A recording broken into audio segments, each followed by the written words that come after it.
Since the release of Avatar: Frontiers of Pandora, it has been humbling to witness the engagement of our community of players. And listening to your feedback has fueled even further our drive to improve the game. That's why today, I'd like the team to put the spotlight on some of our latest title updates. We're excited to have introduced a 40 FPS mode, providing smoother gameplay while maintaining a high visual quality. This feature will be available if you're using a TV that supports 120 Hz and 4K resolution. It's now easier to hit the weak points on M-suits, allowing you to stealth around like a predator and take out most of them in one hit. We have increased the time it takes for a unit to call for reinforcements, prioritized the closest, and ensured that only one unit will be making the call.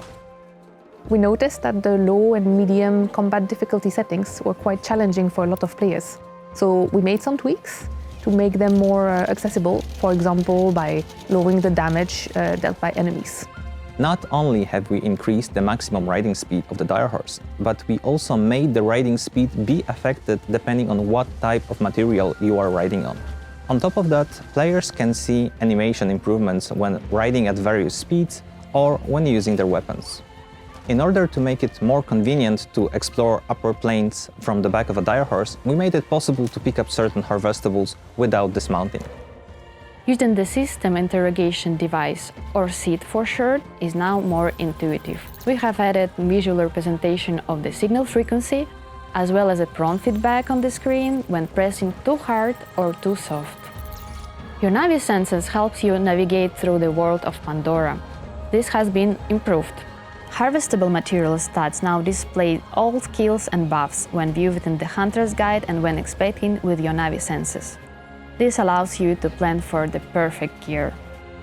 We introduced some quality of life fixes, for example, by allowing you to access stashed goods from the crafting tables, from the cooking stations, and also from the community baskets. That means you no longer need to move materials from the stash to your inventory in order to use them. To keep you immersed in the game world, audio logs will now play automatically when you pick them up in the open world. And when it comes to Apex challenges, which are those mini quests that you complete to unlock Apex skills, we've also decreased their difficulty by removing or simplifying some of their conditions. Our engineers have added support for motion aiming with DualSense controllers. After enabling the new setting, players are able to fine-tune their aim with subtle movements of the DualSense controller. And finally, we have implemented a number of additional polish and quality of life improvements to various interactions and haptic effects throughout the game. We remain committed to the game and look forward to delivering to you even more content with our upcoming 2 story packs. Thank you, and see you on Pandora.